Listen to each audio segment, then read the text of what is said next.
अभी आपने हमारी इससे पहले वाली वीडियो को पढ़ लिया होगा जिसका नाम है एपीकल्चर। उसमें हमें हनी बी के बारे में बताया था, हनी बी क्या होती है, कितने टाइप्स की होती है और उसका सोशल ऑर्गेनाइजेशन कैसे होता है। इस वीडियो में आप देखिए क्या समझेंगे, हम पढ़ेंगे मेथड ऑफ बी कीपिंग के बारे में। यानी हनी का जब हम आर्टिफिशियली कल्चर करना चाहते हैं बाय द आर्टिफिशियल केज, तो इसके लिए हम कौन-कौन से मेथड अपनाते हैं, कौन-कौन से हम इक्विपमेंट्स को काम में लेते हैं और इसके लिए कौन-कौन से अप्लायंसेज होते हैं वो used in the bee keeping, इसके बारे में हम पढ़ेंगे। चलिए लेट्स स्टार्ट द टॉपिक। तो बी कीपिंग, ये जो हनी बी का जो कल्चर कहें हम, एपीकल्चर का जो मेथड है, देखिए यह है ट्रेडिशनल मेथड। हम जानते हैं कि एपीकल्चर की अवधारणा है, ये मॉडर्न समय से नहीं है। आपको हमने पूर्व वीडियो में बताया था कि लगभग 10,000 साल पहले भी मानव को बी कीपिंग यानी मधुमक्खी पालन के बारे में जानकारी थी। और यहाँ तक कि हम ये कहेंगे लगभग 7,000 वर्ष पूर्व जो मानव के द्वारा पहाड़ों में जो गुफाएं बनाई हुई है, उस गुफा पेंटिंग्स के अंदर हनी बी के बहुत सारे हमें हम कहेंगे प्रूफ मिले हैं, जिससे पता चलता है कि एंशिएंट टाइम से ही मानव है उसमें हनी बी की प्रवृत्ति थी और वह उसे अपने न्यूट्रिशन के रूप में लेते हैं।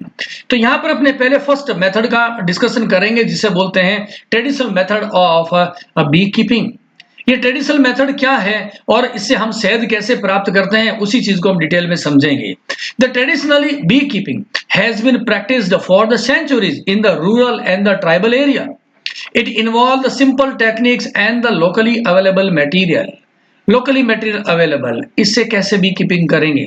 क्या होता था कि पुराने लोग क्या करते थे, वो हनी बी के नेचुरल एनवायरनमेंट को देखते कि हनी बी है वह अपना हाइव कहाँ बनाती है, लकड़ी पर बनाती है, दीवार पर बनाती है, या हम कहें कि जमीन से कितनी ऊंचाई के ऊपर हाइव बनाती है। तो पुराने लोग क्या करते थे, जो ट्राइबल्स थे बहुत सेंचुरीज एगो, वो हाइव की पहले स्टडी करते थे। और हाइव की स्टडी में क्या क्या पॉइंट जरूरी होता है, पहली बात कि मक्खियां है वह हाइव कहाँ बनाती है, उसकी हम कहेंगे लोकेशन के बारे में इंफॉर्मेशन होना, हम कहें उसका एल्टीट्यूड यानी कि जमीन से कितना ऊंचाई के ऊपर हाइव का फॉर्मेशन किया जाता है, और हाइव बनाने के लिए कौन सा मटेरियल काम में लेते हैं, यानी हाइव है वह रॉक्स पे बन रहा है, वॉल पे बन रहा है या वुडन मटेरियल पे पड़ रहा है। ऐसे चीजों की स्टडी करने के बाद में जो ट्राइबल्स लोग होते थे, रूरल एरिया में रहने वाले लोग हैं, उन्होंने अपनी तरफ से बहुत सारे ट्रेडिशनल मेथड्स को इजाद किया था, उसी के बारे में हम पढ़ेंगे। यहां पर देखिए पहला मेथड दे रखा है fixed comb method. Fixed comb method, अब ये कॉम्ब क्या होती है, आपने देखा हुआ है मधुमक्खी के बहुत सारे छाते देखे हैं। जब मधुमक्खियां उड़ जाती है तो हम क्या देखते हैं कि वहां पर एक वैक्स का बना हुआ हेक्सागोनल आप स्ट्रक्चर है उसको देखते हैं मधुमक्खियों के छाते में, और उसी हम हेक्सागोनल जो वैक्स से बनी हुई जो स्ट्रक्चर है उसी को हम क्या बोलते हैं, हनी कॉम्ब बोलते हैं। ये स्ट्रक्चर क्या है, हनी कॉम्ब है, इसी से नाम लिया गया है फिक्स्ड कॉम्ब मेथड।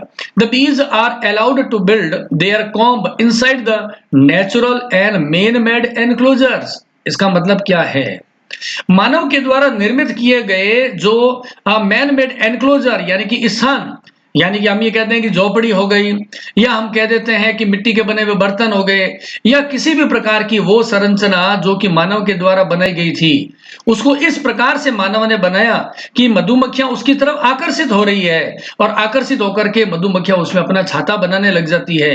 तो ऐसे जो छाते होंगे वो क्या होंगे, फिक्स्ड होंगे, इसीलिए क्या नाम रखा है, फिक्स्ड कॉम्ब मेथड बोलते हैं। इस फिक्स्ड कॉम्ब मेथड के बहुत सारे एग्जांपल्स हैं, यहां पर आप देखिएगा। पहला मेथड है लॉग हाइव्स।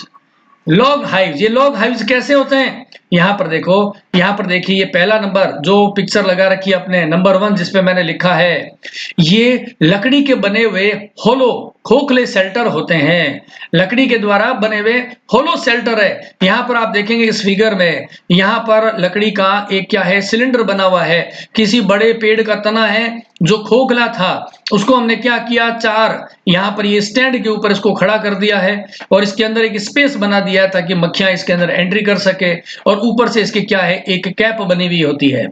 ऐसी जो स्ट्रक्चर होती है मानव के द्वारा निर्मित, उसे हम क्या बोलते हैं, उसे बोलते हैं लॉन्ग हाइव्स बोलते हैं। ये लंबाई में काफी लंबे होते हैं और होलोड है, खोखला है, वुडन लकड़ी के बने हुए हैं, और ये मक्खियां इसमें शेल्टर बनाती है। तो मानव ने अपने निवास स्थान के आसपास ऐसे लकड़ियों के बने हुए वुडन के क्या बना लिए थे, हम कहेंगे वुडन के बी शेल्टर्स को बना दिया था, जिसको आकर्षित होकर के मधुमक्खियां वहां पर क्या कर लेती है, अपना आवास बना लेती है, कॉम्ब बना लेती है। सिमिलरली यहां पर देखिए सेकंड नंबर पर क्या लिखा मैंने, क्ले पॉट और द अर्थेन पॉट, मिट्टी के बने हुए बर्तनों का उपयोग करना। मधुमक्खी पालन के लिए मानव के द्वारा अलग अलग डिफरेंट डिजाइनिंग के अंदर मिट्टी के बर्तन बनाए गए हैं, जैसा कि आप इस 2 नंबर इमेज में देख पाएंगे। यहाँ पर एक मिट्टी का घड़े के समान क्या बना रखा है, एक पॉट है, देखिए जिसके ऊपर मैं बाउंड्री बना रहा हूँ ये वाला, और इस पे बहुत सारे छोटे छोटे पोर्स बना रखे हैं ताकि मधुमक्खियां आए इसमें से एंट्री कर जाए और इसके अंदर जाके अपना हाइव बना ले। उससे हाइव को सुरक्षा भी मिल जाएगी और मिट्टी का बना हुआ है तो नेचुरल ये हाइव हो गया है। तो ये जो क्ले पॉट है या अर्थेन पॉट्स है, इसका भारत के गांवों के अंदर लंबे समय तक इसका बी हाइव्स या कहें एपीकल्चर के लिए उपयोग किया गया था। सेकंड देखिए नंबर 3 पे क्या है, वालनिस और the tree cavities as its name implied the हम कहेंगे नेचुरली नेचर मेड जो कैविटीज होती हैं पेड़ के अंदर, जैसा आप इस फिगर में देख पाएंगे ये पेड़ के अंदर एक कैविटी बनी हुई है, खाच बना हुआ जगह, इसके अंदर क्या करेगी, बीज है, एंट्री करके अपना हाइव बना लेती है। तो इसको ह्यूमन बींग्स ने क्या किया, कुछ पेड़ों पे अपने तरफ से खड्डा बना के ड्रिल बना करके भी एक हाइव या स्पेस बना दिया गया, शेल्टर बना दिया, जिससे मधुमक्खियां इसमें आके अपना हम कहेंगे कॉम्ब का फॉर्मेशन कर लेती है और मधुमक्खियों का पालन हो जाता है। सिमिलरली नेक्स्ट देखिए इसमें ट्रेडिशनल मेथड में बेम्बू बास्केट, बेम्बूज बांस की बनी हुई बास्केट है। यहां पर आपने जो 4 नंबर फिगर देख रहे हैं ये वाला 4 नंबर, ये बास्केट बनी हुई है, टोकरियां हैं, बेम्बू की बनी हुई है जो कि एक प्राकृतिक मटेरियल है, और इसमें देखिए एक एंट्रेंस गेट भी रखा गया है ताकि हनी बीज है इसमें एंट्री कर ले और अंदर अपना एक नेस्ट का फॉर्मेशन कर लेती है। ऐसे डोम शेप्ड गुंबद आकार की बास्केट्स हैं हाँ, और इसके अंदर क्या है, डोम शेप्ड बास्केट है कवर्ड विद द मड और द काउ डंग। अब ये बास्केट बना करके इसके ऊपर क्या करेंगे, गोबर है उसकी लिपाई कर देते हैं, काउ डंग की लिपाई कर देंगे या मड सी लिपाई कर देंगे जिससे वो नेचुरल वे में आ जाएगा। ऐसे बहुत सारे ट्रेडिशनल मेथड्स को एपीकल्चर में काम में लेते हैं हनी बी प्रोडक्शन के लिए और मक्खियों के पालन के लिए। इसीलिए मक्खी पालन को क्या बोलते हैं, हम बी कीपिंग बोलते हैं। कीप मतलब क्या होता है, रखना, यानी कि मक्खियों को रखना, बी कीपिंग पालना और उनका मैनेजमेंट करना ताकि हमें कॉमर्शियली हनी का प्रोडक्शन मिल सके और वैक्स का मिल सके। मेथड ऑफ हनी एक्सट्रैक्शन, अब नेचुरल वे से क्या हुआ, हनी तो बन गया क्योंकि मधुमक्खियों ने उस नेचुरल पॉट्स के अंदर क्या किया, इसमें अपने हाइव बना लिए जो मैंने 4 पॉट बनाए। उसके बाद में उस मधुमक्खी के छाते से हम हनी कैसे निकालेंगे, उस हनी को निकालना यानी कि हम ये कह दें हनी का एक्सट्रैक्शन करना, सिंपल कहूं तो हम कह देंगे रिलीज करना। किसको, हनी को रिलीज करना, किससे, तो हम कहेंगे बी हाइव से, उसी को हम बोलते हैं हनी एक्सट्रैक्शन कहते हैं, हनी को बाहर निकालना। तो इसके लिए क्या करते हैं, देखो आपने देखा हुआ है बहुत सारे गांवों में लोग करते हैं, क्या करते हैं कि ये जैसे पेड़ बनाया हुआ है, मैं यहाँ पर पेड़ बना रहा हूँ, ये यहाँ पर मान लेते हैं कि पेड़ है, इस पेड़ के ऊपर यहाँ पे जो मैं बना रहा हूँ ये क्या है, ये है हाइव है, मधुमक्खियों का एक छाता है। तो लोग क्या करते थे, इसके नीचे आसपास के जो गार्बेज है, लकड़ियां आदि जो तिनके होते हैं उनको इकट्ठा कर लेते थे और इसको इकट्ठा करने के बाद में इसके अंदर इस कचरे में आग लगा देते थे। उस आग से क्या होता था, जो स्मोक बनता था, इस स्मोक के इफेक्ट से ये मधुमक्खियां यहाँ से छाता छोड़ करके उड़ने लग जाती है, ये मधुमक्खियां यहाँ से उड़ने लग जाएगी और पीछे क्या छोड़ जाएगी, हनी का एक कॉम्ब जो मैंने आपको बताया ऐसे हेक्सागोनल तरीके से बना होता है और आपने अपने जीवन में डेली रूटीन में भी देखा हुआ है। ऐसे स्मोक करके पहले मधुमक्खियों को उड़ा दिया जाता है। Honey is extracted by the squeezing bee hive by using A cloth.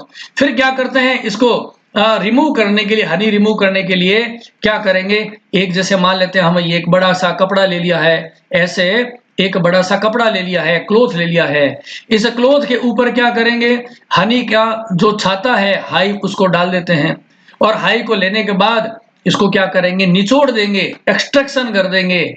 जैसे इसके कपड़े को ऐसा मोड़ा और इसके अंदर आ गया ये हनी का हाइव है, और यहां से क्या करेंगे, स्क्वीज कर देंगे, निचोड़ने का काम करेंगे, और उससे हनी बाहर निकल जाता है और इसे हम इकट्ठा कर लेते हैं। लेकिन बहुत बड़ी डिसएडवांटेज भी आ रही है। ये जो मेथड होता है इसमें प्रॉब्लम एक ही आती है। In this method developmental stages of bee, egg, pupa और लार्वा ऑल्सो डाई। क्योंकि हमने क्या किया, हमने इस हाई को तोड़ दिया। इस हाई के अंदर क्या थे, इस छाते में मधुमक्खियों के अंडे भी थे, मधुमक्खियों का प्यूपा था और मधुमक्खियों का लार्वा भी इस छाते में था।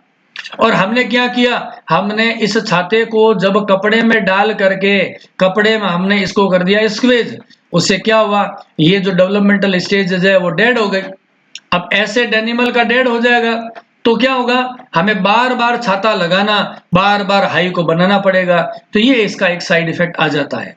हालांकि ये मेथड है बहुत इजी है, इससे हनी प्रोडक्शन करना आसान काम होता है और लो कॉस्ट में खर्चा कम आता है, इसलिए इजीली अवेलेबल मटेरियल से हम बना सकते हैं और इसके लिए किसी ज्यादा हम कहेंगे स्किल की जरूरत नहीं पड़ती है।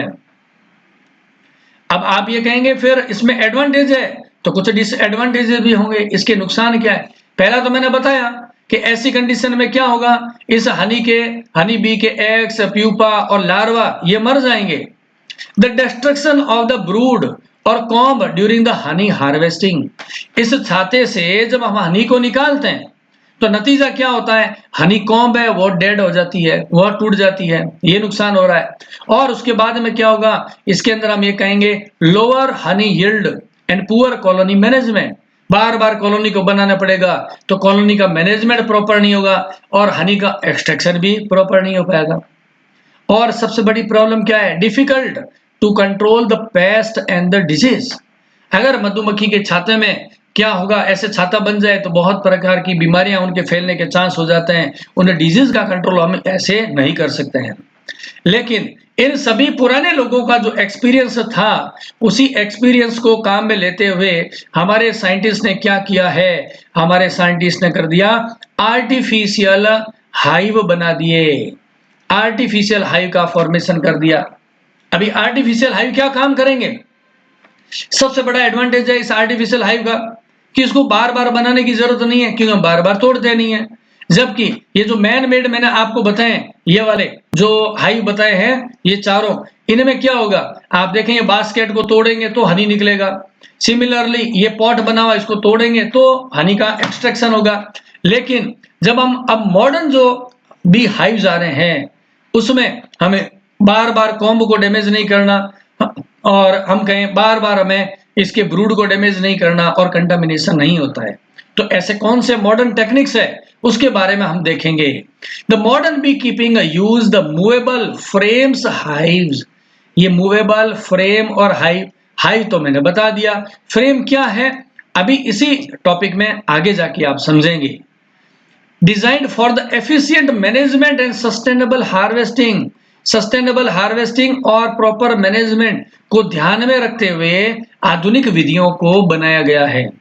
अभी आधुनिक रूप से बनाए गए हुए हाइव कौन कौन से हैं, आर्टिफिशियल हाइव कौन कौन से हैं मानव के द्वारा बनाए हुए। इसमें सबसे पहला नाम देखिए, क्या नाम लिखा है, लैंगस्ट्रॉथ हाइव। ये सबसे मॉडर्न है, आज भी सबसे ज्यादा इसी मेथड को काम में लेते हैं। नाम क्या है, लॉन्गस्ट्रॉथ, लैंगस्ट्रॉथ हाइव बोलते हैं इसको। ये आज के समय में सबसे ज्यादा काम में लिया जाता है। ये अमेरिकन एक साइंटिस्ट है जिसका नाम था लोरियन लैंगस्ट्रॉथ। इसे लॉरेंस जो लैंगस्ट्रॉथ नामक साइंटिस्ट है अमेरिकन, उन्होंने ही इसकी डिजाइन बनाई गई थी और उसको उन्होंने अपने नाम से पेटेंट कर लिया था। यहाँ पर आप देखेंगे जो मैंने 3 फिगर लगा रखे हैं, उसमें पहले वाला जो फिगर बना हुआ है ये कौन सा है, ये है लैंगस्ट्रॉथ हाइव है। दूसरे वाला ये वाला जो मैं यहाँ पर लिख रहा हूँ नाम, इसका नाम है न्यूटन हाइव कहते हैं। और तीसरा वाला है, इसे हम बोलते हैं डेडेंट हाइव बोलते हैं। ये 3 तरह के हाइव है और उनमें से मैंने बताया सबसे ज्यादा किसको काम में लेते हैं, लैंगस्ट्रॉथ हाइव को काम में लेते हैं। अब न्यूटन हाइव की बात करते हैं। ये न्यूटन हाइव क्या है, देखिए मूवेबल हाइव है, यूज्ड इन द केरला पुराने ज़माने में केरला में बहुत काम में लेते थे इस सेकंड वाले हाइव को, जिसका नाम मैंने लिखा है न्यूटन हाइव। मूवेबल हाइव क्यों कहते हैं? इसको एक जगह लगाया और उसको उठा के आप दूसरी जगह पर इसको रिप्लेस भी कर सकते हो, इसलिए क्या ये मूवेबल हाइव है। तीसरा देखो डेड एंड हाइव, ये क्या होता है dead and hive? Large scale production में काम आता है ये वाला डेड एंड हाइव है। लार्ज स्केल का जब प्रोडक्शन करना होता है तो काम में लेते हैं। और अमेरिकन साइंटिस्ट थे चेरिस डेड एंड, अमेरिकन साइंटिस्ट है कौन से? चेरिस डेड एंड, इन्हीं ने बनाया था और इनके सम्मान में ही इसका नाम रख दिया है डेड एंड हाइव। लकड़ी का बना हुआ है, नीचे की ओर आप देखेंगे इसमें एक बेस बना हुआ है और यहाँ पर बीच में क्या है? यहाँ पर ब्रूड चैम्बर बनाया हुआ है और ये ऊपर की तरफ टॉप लगा रखा है। तो ये तीन ऐसे मेथड है जो कि मॉडर्न टाइम में काम में लिए जाते हैं। लेकिन जैसा कि मैंने बताया सबसे बेस्ट कौन सा है? वो है लैंगस्ट्रॉथ हाइव। उसी को हमें डिटेल को पढ़ना है। कई बार एग्जाम में शॉर्ट नोट में पूछ लेते हैं डिस्क्राइब अबाउट द लैंगस्ट्रॉथ हाइव, तो उसके बारे में अभी आप समझेंगे। देखिए ये है लैंगस्ट्रॉथ बी हाइव। ये सबसे बेस्ट हम क्यों मानते हैं? इसकी सबसे बड़ी विशेषता क्या है कि जब इसका हाइव बनाया गया था आर्टिफिशियली, इसमें एक विशेष बात का ध्यान रखा था कि कोई भी जो बी होती है उसको प्रॉपर स्पेस मिलना चाहिए, प्रॉपर स्पेस मिलना चाहिए बी को हाइव में। क्यों? ताकि ये बीज है वो नॉर्मली आसानी से मूव कर सके, मूवेबल हो सके। इसके लिए क्या हुआ? उसने बी स्पेस एक अवधारणा दी थी, concept of a bee space, उसी के बारे में देखें। The Langstroth bee hive is the most widely used movable frame hive है। It was invented in the 1851 by the Lorenzo Loren Langstroth। इन्होंने एक अमेरिकन प्राकृतिक वैज्ञानिक है, उन्होंने इसको बनाया था। This hive revolutionized the beekeeping by introducing the concept of precisely maintained gap inside the hive that allow bees to move free bee space। ये इस मेथड ने बी कीपिंग के मेथड को रिवोल्यूशनराइज कर दिया, बहुत ज्यादा बदल दिया, इतना ज्यादा कि आज दुनिया के सभी देशों में इस लैंगस्ट्रॉथ बी हाइव को ही काम में लेते हैं। यहाँ पर देखें बी स्पेस एक स्पेशल कॉन्सेप्ट दिया जिसको मैंने बताया क्या कि बी इसके अंदर का जो स्पेस होता है इतना पहली बात तो बड़ा है और स्पेसियस बनाया कि मक्खियों को मूव करने के लिए प्रॉपर जगह मिल जाती है। ठीक है, अब आप इसके स्ट्रक्चर को देखें, यहां पर ये दे रखें सबसे नीचे कौन सा पार्ट है। वैसे आगे की फिगर में आपको समझा देता हूं, एक बार बता देता हूं। सबसे नीचे की ओर क्या है? ये है स्टैंड बना हुआ इसका जो उसको जमीन से उठा के रखता है। फिर सेकंड नंबर पे क्या है? सेकंड नंबर पे बॉटम बोर्ड। नंबर 3 पे देखिए यहाँ पर ये वाली कौन सी स्ट्रक्चर है? इसको बोलते हैं डीप सुपर बोलते हैं। फिर नंबर 4 पे आ गया क्वीन एक्सक्लूडर, ये बोर्ड लगाया हुआ है। 5 नंबर पे हनी सुपर्स ये वाला। फिर हो गया इनर कवर और आउटर कवर। इसके हम डिटेल को अभी आपको समझाएंगे। पहले समझते हैं कि लैंगस्ट्रॉथ ने जो अवधारणा दी थी प्रिंसिपल ऑफ बी स्पेस, इसका मतलब क्या है? The key innovation of the Langstroth hive is based on the discovery of bee space। वो ये कहते थे कि कोई भी जो बीज होती है उनका मानना था जो बीज होती है हमें उसे एटलीस्ट कितना देना है? 6 to 9 mm यानी मिलीमीटर स्पेस देना जरूरी है। एटलीस्ट 6 से कम नहीं होना चाहिए और 9 से ज्यादा स्पेस देने की भी जरूरत नहीं है। ऐसा क्यों कहा? उन्होंने कहा अगर मक्खियों को स्पेस जो मिल रहा है वो 6 mm से लेस देन 6 mm से अगर कम होगा तो मक्खियां क्या करेगी? मक्खियां एक काम करेगी, एक होता है बी ग्लू, मक्खियों के द्वारा बना हुआ गोंद है, ग्लू है, उससे वो क्या करेगी? उसकी सीलिंग कर देगी, सीलिंग कर देगी, ये प्रॉब्लम आ जाएगी। और अगर मधुमक्खियों के लिए पर्याप्त जो स्पेस है वो 9 mm से ज्यादा हो, हम कहेंगे अगर मोर हो 9 mm से ज्यादा हो तो क्या करेगी? वो कॉम्ब बना करके इस स्पेस को फिल कर देगी। इसीलिए मधुमक्खी पालन में स्पेस कितना रखना जरूरी है? 6 to 9 mm इसके बीच का स्पेस होना चाहिए। यही बात मैंने समझाई है। If the space is less then 6 mm then bee seal it, और अगर if the space is greater then 9 mm bees fill it with the comb। The maintaining the bee space allow the frame inside the hive to be removed and replaced without the damage of the comb। ये बात आप अभी नहीं समझेंगे, ये समझेंगे जब हम इस आर्टिफिशियल हाइव है, उसकी मैं स्ट्रक्चर को आपको समझाऊंगा, तब आप समझ पाएंगे कि यहाँ पर इस पॉइंट में मैं क्या कहना चाह रहा हूँ कि हम जो फ्रेम्स होते हैं उसको इजीली रिप्लेस कर पाएंगे। ये पॉइंट आपको नेक्स्ट स्लाइड्स में समझ में आएगा। बहुत सरल विधि होती है एपीकल्चर की। इंडिया के इकोनॉमिक डेवलपमेंट में और किसानों के विकास में, आर्थिक विकास में एपीकल्चर की बहुत ही इंपॉर्टेंट भूमिका होती है। इसलिए हमें एपीकल्चर को पढ़ना भी है और गवर्नमेंट के द्वारा हम क्या कर सकते हैं, सब्सिडाइज्ड लोन ले सकते हैं इसका व्यापार शुरू करने के लिए। सब्सिडाइज्ड गवर्नमेंट से लोन लेकर के भी हम क्या कर सकते हैं, एपीकल्चर स्टार्ट कर सकते हैं और इससे रोजगार बनेगा। और आज के समय में हनी है उसका उपयोग बढ़ा है, क्योंकि ये कैसा है, ये एक नेचुरल स्वीटनर है, इसकी ये इंपॉर्टेंस है और आजकल लोग हनी का उपयोग भी ज्यादा करने लगे। तो अगर गवर्नमेंट से लोन लेके सब्सिडी पे अगर ऐसे हम एपीकल्चर या बी कीपिंग करेंगे तो रोजगार उन्मुख ये सब्जेक्ट भी है। ये है डिफरेंट पार्ट्स। मैंने कहा नीचे से ऊपर की ओर हाइव का स्टैंड है, यहाँ पर देखें हाइव का स्टैंड मैं साथ साथ बताता हूं, आप ऊपर के एक एक नाम को देखते हुए चलेंगे। ये देखो सबसे नीचे 1 नंबर पॉइंट, दोनों फिगर में देखो, इस वाले लेफ्ट और राइट दोनों फिगर में देखेंगे 1 नंबर पे क्या लिखा हुआ है, ये स्टैंड है। ये स्टैंड क्या करेगा, इसको जमीन से ऊंचाई पर रखेगा। जमीन से ऊंचा रखने से क्या फायदा होगा, अगर आपने खेतों में जमीन पे माउंट किया हुआ है, एक तो बरसात के पानी से ये हाईवे बच जाएगा, दूसरा कीड़े मकोड़ों से भी ये मधुमक्खियां बच जाएगी। इसलिए सबसे नीचे की तरफ क्या होता है, इसका होता है बॉटम, हम कहेंगे स्टैंड होता है। स्टैंड के बाद देखिए सेकंड नंबर बॉटम बोर्ड, ये वाली जो 2 नंबर स्ट्रक्चर है इसको बोलते हैं बॉटम बोर्ड बोलते हैं। ये बॉटम बोर्ड ये क्या काम करता है, बोर्ड है, ये फ्लोर बना रहा है। किसका फ्लोर बना रहा है, मधुमक्खियां जहां पर रहेगी, यानी कि उसकी हाइव की बॉडी है। यहां पर देखो, ये यहां पर जो पोजीशन उन्होंने बताई है, ये वाला क्या है, मधुमक्खियां इसके अंदर अपना ब्रूड बनाती है, इसको बोलते हैं हम ब्रूड चैम्बर भी कहते हैं, ब्रूड चैम्बर। तो इसके नीचे रहता है, ये बोर्ड है वो नीचे की तरफ रहता है और इसमें 2 गेट होते हैं और उस गेट का काम क्या होता है, उस गेट्स में एक गेट से मधुमक्खियां एंट्री करती है, दूसरे से निकलती है। आगे वैसे ये सारी बातें हैं हमने लिखी हुई है, इस फिगर में आपको समझा देते हैं साथ साथ। हमने कहा नंबर 1 क्या है, ये हो गया हाइव का स्टैंड हो गया, ये मैंने बता दिया। नंबर 2 में क्या है, बॉटम बोर्ड है, ये वाला मैंने कहा नीचे क्या होता है, इसमें बॉटम बोर्ड लगा रहता है। और बॉटम बोर्ड का काम क्या है, तो हम कहेंगे, देखिए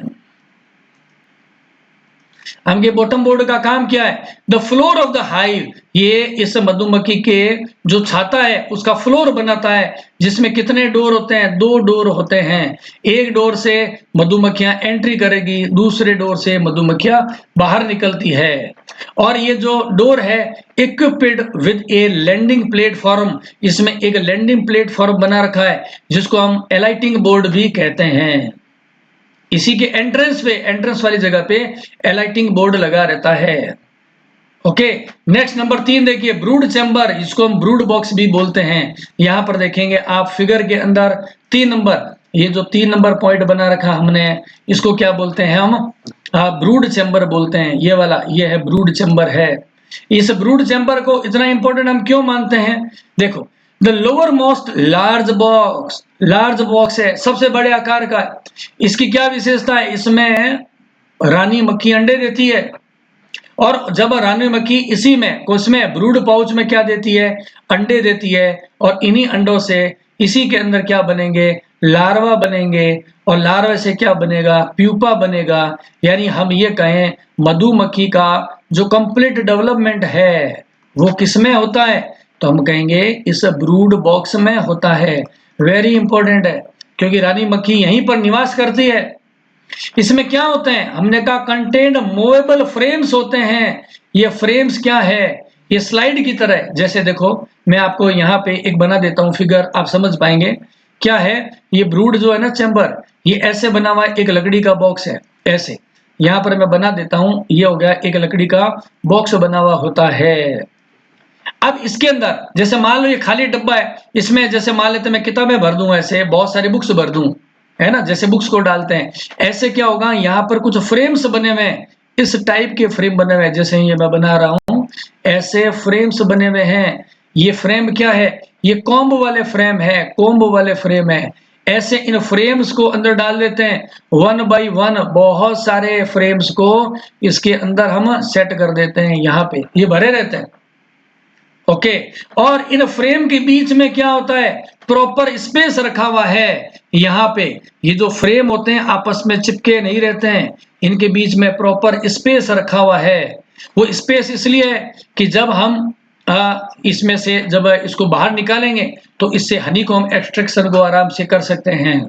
यहाँ पर देखिए आप नीचे फिगर के अंदर, यहाँ फिगर में मैंने क्या बता रखा है, ये वाला देखिए, ये इसका बोर्ड बना हुआ है। ये जैसे किसी रैक के अंदर बॉक्स में हम किताबें डालते हैं, ऐसा ये वाला ये क्या बना हुआ है, इसका एक फ्रेम बना हुआ है। एक्चुअल में ये फ्रेम क्या है, ये फ्रेम है क्या, हम कहेंगे ये फ्रेम है वो बेस प्रोवाइड करते हैं। ये वाले फ्रेम है वो क्या है, हम कहेंगे ये बेस प्रोवाइड करते हैं। किस चीज का बेस देते हैं, जब मधुमक्खियां इसमें आएगी, इस फ्रेम के ऊपर इनको जगह मिल गई तो वो यहाँ पर क्या करेगी, यहाँ पर मधुमक्खियां बना लेगी, कॉम्ब बना लेगी, इसी में वो हनी का प्रोडक्शन कर लेगी। हनी कॉम्ब बन गया आर्टिफिशियल, हनी का प्रोडक्शन हो गया, वैक्स बन गया। फिर हम इसको डिब्बे से बाहर निकाल लेंगे और खरोंच खरोंच करके हम इसमें से वैक्स को और हनी को एक्सट्रैक्शन कर लेते हैं। तो ब्रूड चैम्बर है वो वेरी वेरी इंपॉर्टेंट है। इसमें एक ब्रूड चैम्बर में 8 से 10 हम फ्रेम को डाल सकते हैं। ऐसे 8 से 10 होते हैं वो फ्रेम्स है, किसमें रह सकते हैं, ब्रूड बॉक्स में रह सकते हैं। ये होगी 3 बातें। पहला कौन कौन सी स्ट्रक्चर आई, सबसे नीचे मैंने बताया हाइव का स्टैंड है, उसके ऊपर है बॉटम बोर्ड हो गया, और तीसरा हो गया ब्रूड चैम्बर। सीक्वेंस में याद करना आपको। 4 नंबर पे देखें वेरी इंपॉर्टेंट पॉइंट क्या आ रहा है, ये वाला 4 नंबर पॉइंट या फिगर में देखें आप। अभी मैं अगेन नंबरिंग लगा देता हूं। ये पहला मैंने बता दिया था बेस के बारे में, बोर्ड हमने पढ़ लिया था, और ये आ गया ब्रूड चैम्बर हमने पढ़ लिया था। ये वाला 4 नंबर पॉइंट है, ये वाला जो मैं एरो बना रहा हूं डायग्राम में, इसको हम क्या बोलते हैं, इसे बोलते हैं क्विन एक्सक्लूडर बोलते हैं, क्विन एक्सक्लूडर। अब देखो ए वायर और द प्लास्टिक ग्रिड है, वायर की बनी हुई या प्लास्टिक की ग्रिड है, placed between the brood chamber, brood chamber के बीच में इसको हम लगा देते हैं, ओके। इससे क्या होगा, allow workers bee to pass through, इस ताकि ये ऐसा जालीनुमा है कि वर्कर्स तो इससे निकल जाएगी, but prevent the larger queen, queen है वो बाहर नहीं निकल पाएगी, और क्विन होते हैं वो ये अपने ड्रोन्स होते हैं वो भी नहीं निकल पाएंगे। ये एक जालीनुमा स्ट्रक्चर होती है, नाम क्या रखा है, क्विन एक्सक्लूडर रखा हुआ है। तो क्विन एक्सक्लूडर कैसे हैं, हम कहेंगे ये वाली जो स्ट्रक्चर है, ये वाली क्विन एक्सक्लूडर ऐसे जालीनुमा है, ये बनी हुई है, प्लास्टिक की ग्रिड है जालीनुमा। जाली का साइज कितना है, इतना छोटा है कि इससे जो वर्कर्स होते हैं वो तो बाहर निकल सकते हैं, लेकिन क्विन है और ड्रोन्स है वो बाहर नहीं निकल पाते हैं। इसको क्यों लगाया, क्योंकि वर्कर को तो बाहर निकलना जरूरी है पोलन वगैरह नेक्टर के कलेक्शन के लिए, तो बाकी मक्खियां ना उड़ जाएं, इसलिए उसको पैक करके अंदर रख लेते हैं। नेक्स्ट देखे हनी सुपर, जिसको हम कहते हैं super chamber, placed above the brood chamber of honey storage, also contained movable frames. ये जो मैंने ब्रूड पाउच बताया ना, अभी मैं निशान लगाता हूँ आगे पर देखिए, ये वाला हमने क्या बनाया था, ब्रूड चैम्बर है। इसके ऊपर का ये जो बड़ा बॉक्स है इसको हम क्या बोलते हैं, इसे बोलते हैं हनी सुपर बोलते हैं, हनी सुपर बोलते हैं। ये वाला ये हनी सुपर है, और इसमें भी क्या होंगे, फ्रेम्स होंगे। इसमें भी क्या है, फ्रेम डाले हुए हैं, जैसे देखिए यहाँ पर फिगर बना रखे हैं, अंदर डालेंगे इसको निकाल लेंगे फ्रेम। और ये फ्रेम किसके बने हुए हैं, ये लकड़ी के या प्लास्टिक के बने हुए फ्रेम काम में लेते हैं। वुडन और प्लास्टिक के रेक्टेंगुलर आयताकार है, that hold the comb. Bee है, इसमें क्या करेगी, वैक्स लगा देती है, bee build the wax, comb बना लेती है। ऑन ए फाउंडेशन सीड, इसमें येलो कलर की फाउंडेशन सीड लगाते हैं, उसके ऊपर कॉम्ब बना लेती है। ये फ्रेम कैसे होते हैं, रिमूवेबल है, बाहर निकाल सकते हैं, ताकि उसको समय समय पर अलाउइंग इंस्पेक्शन, चेकिंग कर सके, और हनी को बाहर निकाल सकते हैं, हनी एक्सट्रैक्शन करते हैं। उसके बाद आगे इनर कवर, ये यहाँ पर आप देखेंगे सेकंड लास्ट नंबर पे, ये तो हो गया आउटर चैम्बर है, ये वाला कौन सा है, आउटर, और ये वाला कौन सा है, इनर चैम्बर है। फिगर में देखेंगे सबसे टॉप पर आउटर और उसके नीचे कौन सा हो गया, ये हो गया इनर कवर है, ठीक है ना। ये इसको हम कहेंगे पैक करने के लिए काम में लेते हैं।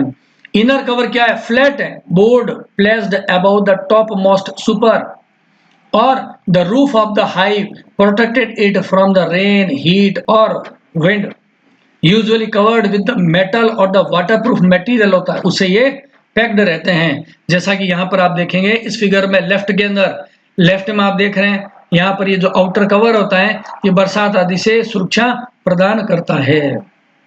देखिए अब बात आती है हनी को कैसे निकालें। बाहर निकालने का तरीका क्या है हनी का, it is use to extract, एक इंस्ट्रूमेंट आता है जिसका नाम क्या है, हनी एक्सट्रैक्टर है। हनी को निकालना, बाहर निकालना, निचोड़ के निकालना। Extract honey from the hive made of metal tin. देखो इसमें क्या होगा, एक मेटल का बना हुआ, इसमें क्या होता है, एक मेटल का एक डब्बा सा होता है, एक टिन है, ऐसे सिलिंड्रिकल है, मेटल का टिन है, सिलिंड्रिकल हो गया। और अगर मैं इसको टॉप व्यू से दिखाऊं आपको तो ये कैसा दिखाई देगा, सर्कुलर दिखाई देगा। इसके अंदर क्या होगा, इसके अंदर आप फ्रेम्स को टांग सकते हैं यहाँ पे, जैसे हमने एक फ्रेम लगाया, दो लगा दिया, तीन लगा दिए, चार लगा दिए। यानी इस वाले में फिगर में मानो तो आप ये मान लेते हैं कि यहाँ पर क्या हुआ है, फ्रेम लगा दिया हमने, एक दो ऐसे चार खड़े कर दिए, जिसको आप इस फिगर में देख पाएंगे। यहाँ पर देखो ये क्या है, फ्रेम नंबर एक, फ्रेम नंबर दो, ये हो गया फ्रेम नंबर तीन, और ये वाला फ्रेम नंबर चार। इन फ्रेम को यहाँ लगा देते हैं और इसको क्या करेंगे, घुमाएंगे, रोटेशन कराएंगे, सेंट्रीफ्यूगेशन की तरह हम इसको रोटेट करेंगे। देखिए यहाँ पर क्या लिखा है, the made of the metal tin the foundation comb on which the bee collect honey is mounted on this rotor. वो फाउंडेशन कॉम्ब जिसके ऊपर मधुमक्खियों ने शहद बनाया है उसको इस रोटर यानी कि मोटर, ये घुमाने का काम आता है, इसके एक्सिस पर हम लगा देते हैं, फिर घुमाते हैं। Honey is extracted from the centrifugation. ये जब रोटर है वो घूमेगा, ये वाला रोटर जब घूमेगा तो हनी क्या होगा, नीचे बैठ जाएगा, यहाँ पे नीचे की तरफ हनी का कलेक्शन हो जाएगा। और इसके नीचे एक लगा रखी है एग्जिट पाइप, उस एग्जिट पाइप से हम हनी को बाहर निकाल लेंगे। The honey flow at the wall of the drum and collect by A tap mounted on the bottom of the drum. ये ड्रम के यहाँ पे एक टोंटी लगी रहती है, उससे वह बाहर निकल जाएगा। तो इन शॉर्ट अभी एक बार मैं इसको क्लियर करके दोबारा बताता हूं मैं क्या कहना चाह रहा हूं। देखो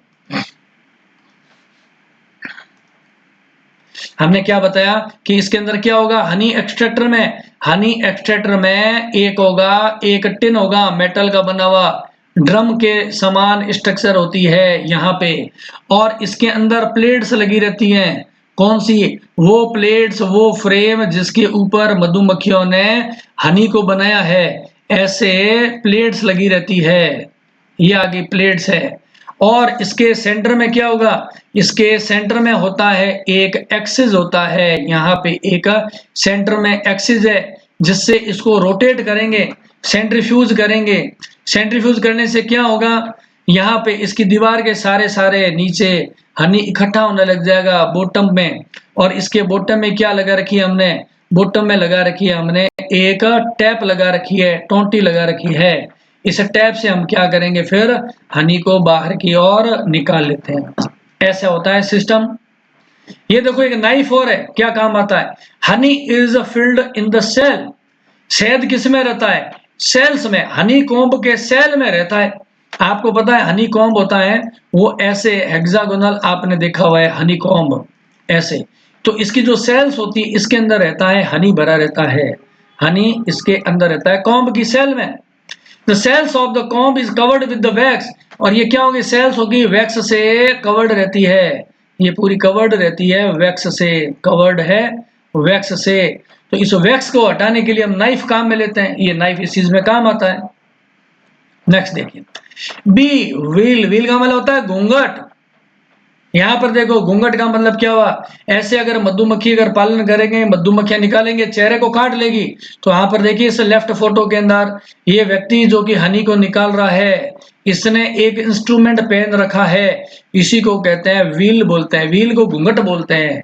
ये मधुमक्खियों से बचाने के लिए बी व्हील कहते हैं। ये ट्रांसपेरेंट है, इसके आगे से यह देख पाएगा मधुमक्खियों को और इसके चेहरे को प्रोटेक्शन मिल जाएगा। It is made of it is made of fine breathable mesh, एक जालीनुमा है, मेड ऑफ फाइन है, ब्रीदेबल है, सांस ले सकता है, ऐसा है, और क्लियर विजिबिलिटी आ जाए। उसके बाद में क्या है, स्मोकर, स्मोकिंग करना। मैंने बताया ना पुराने जमाने में क्या करते थे, पुराने जमाने में तो पेड़ होता था, यहाँ पर हनी है, नीचे आग लगा देते थे, फायर, और फायर के स्मोक से उड़ाते थे। अब वर्तमान समय में क्या करते हैं, ये आपके सामने एक इंस्ट्रूमेंट बना हुआ है, ये देखो धुआं, ये वाला जहां मैं नाम लिख देता हूं सेकंड, जो अपना डायग्राम बना रखा है, ये smoker. It is tin box producing fumes, इसमें आग लगाते हैं, धुआं निकलेगा, और उस धुएं से हम मधुमक्खियों को भगा सकते हैं। उसके अलावा हमें क्या चाहिए, उसके अलावा हमें चाहिए ग्लव्स, मधुमक्खियां हाथ के ना काट ले, हाथ पे इंजरी के लिए से बचाने के लिए हम क्या करते हैं, ग्लव्स। यहाँ पर आप इस पिक्चर में देख पाते हैं कि इस व्यक्ति ने क्या पहन रखे हैं, ग्लव्स पहन रखे हैं। ये ग्लव्स भी बहुत काम के होते हैं। तो ये डिफरेंट डिफरेंट क्या इंस्ट्रूमेंट्स है, इक्विपमेंट्स है या डिवाइसेज है, जो कि बी कीपिंग करने के लिए, हनी के एक्सट्रैक्शन के लिए काम की होती है। यहाँ पर हमें कुछ इंपॉर्टेंट पॉइंट्स पे डिस्कशन करना है। अभी क्या पॉइंट्स हैं वो देखें। हम लिखा एडवांटेज क्या है, ये वाला जो हमने लैंगस्ट्रॉथ हाइव काम लिया है, इसका फायदा क्या है। सबसे बड़ा अगर फायदा कहें तो देखें 30 से 60 किलोग्राम पर कॉलोनी, इतना ज्यादा हनी प्रोडक्शन करते हैं ह्यूज अमाउंट में इंडस्ट्रियल लेवल पे। यानी इसमें फिर मधुमक्खी भी कौन सी बेस्ट रहेगी, वो रहेगी एपिस डोरसेटा। मैंने आपको पुरानी वीडियो में बताया था कि एपिस डोरसेटा सबसे बड़ी बी होती है, रॉक बी बोलते हैं, और ये सबसे बेस्ट है, सबसे लार्ज क्वांटिटी के अंदर ये हमें हनी प्रोवाइड करती है, सबसे लार्ज क्वांटिटी में। अच्छा, ये आर्टिफिशियल हाइव से करने से फायदा क्या है, बिल्कुल हनी का वेस्टेज नहीं होगा। फिर सेकंड इसमें इंपॉर्टेंट पॉइंट क्या है, इसके फ्रेम होते हैं मूवेबल है, इजी इंस्पेक्शन कर सकते हो, बाहर निकाल के देख सकते हो बार बार, ठीक है ना। उसके अलावा मैनिपुलेशन को चेंजिंग करनी हो तो, और कॉम्ब को डिस्टर्ब भी नहीं करना, कॉम्ब इससे नष्ट भी नहीं होगी, ये सबसे बड़ा फायदा मिलता है इसका। डिजीज कंट्रोल में इजियर डिटेक्शन, कोई डिजीज लग जाए तो इजीली डिटेक्ट कर सकते हैं और इसका ट्रीटमेंट भी कर सकते हैं, ये बहुत बड़ी चीज है। Reuse of the comb, otherwise traditional method में क्या होता, हम कॉम्ब को निचोड़ देते थे, कॉम्ब डेड हो जाता था, इसमें बार बार वो कॉम्ब काम आ जाएंगे। Efficient pollination, healthy managed colonies है, प्रोवाइड इफेक्टिव क्रॉप पोलिनेशन।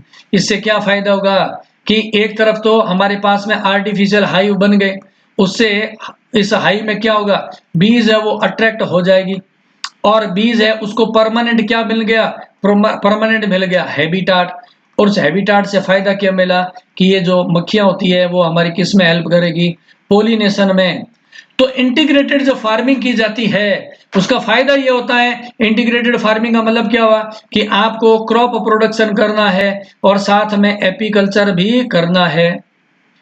इससे फायदा क्या मिला, इस क्रॉप से मक्खियों को क्या मिल जाएगा, नेक्टर मिल जाएगा, तो किसान को क्रॉप भी मिल रही है और रिजल्ट के अंदर हनी भी मिल रहा है, डबल इनकम हो गई और सस्टेनेबल डेवलपमेंट हो गया।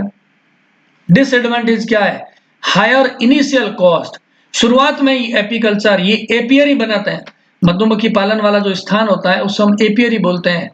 शुरुआत में प्रारंभिक समय में जो सेटअप करते हैं तो ये बहुत महंगा पड़ता है, और इसके लिए हमें टेक्निकली नॉलेज भी होना जरूरी है, समझे बात को। और प्रोन टू द थेफ्ट और the vandalism in the open field, आप खेतों में टांग देंगे तो हो सकता है कोई चोर उठा के ले जाए।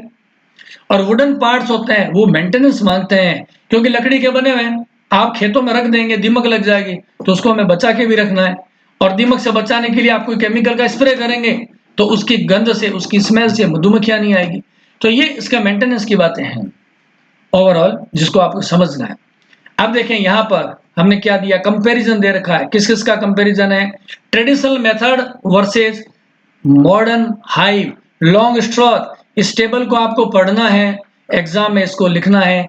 हमने कॉम्ब की हैंडलिंग, पहली बात आर्टिफिशियल में मूवेबल कॉम्ब होते हैं, ट्रेडिशनल में फिक्स्ड कॉम्ब होते हैं। तो घाटा क्या हुआ, नुकसान क्या हुआ, फिक्स्ड कॉम्ब बार बार बनेंगे मधुमक्खियों के द्वारा, मूवेबल होते हैं फ्रेम, तो उसको बार बार रिप्लेस कर दो तो मधुमक्खियां कम समय में हनी प्रोडक्शन शुरू कर देगी। दूसरा जो मॉडर्न मेथड है, जो लैंगस्ट्रॉथ हाइव है, इसमें से हम क्या करें, extracted without the comb damage, comb damage नहीं होगा, जबकि ट्रेडिशनल में कॉम्ब डैमेज हो रहा है। कॉलोनी का इंस्पेक्शन करना लैंगस्ट्रॉथ मेथड में इजी है, जबकि ट्रेडिशनल मेथड में टफ है। प्रोडक्शन हाई, इधर हो गया low, effective and the limited, moderate to high and the low cost है। तो ये है इसका conclusion. What is the conclusion? That Langstroth hive is represent a landmark innovation in the apiculture because it is commonly used in all over the world. तो ये method सबसे ज्यादा फायदे का है। फाइनली मैं कंक्लूजन ये कहूंगा कि इंडिया जैसे हम कहेंगे एग्रीकल्चर बेस्ड जो कंट्री है, इंडिया जैसी, उस एग्रीकल्चर बेस्ड कंट्री के अंदर किसान को एक मेहनत से क्रॉप प्रोडक्शन से क्रॉप मिल जाए और साथ में ही हम कहेंगे एपियरी की स्थापना कर दें तो उसे हनी और वैक्स मिल जाएगा। और इसी तरीके से इंटीग्रेटेड फार्मिंग के तहत किसान है वो वर्मी कंपोस्टिंग भी कर सकता है। Thank you.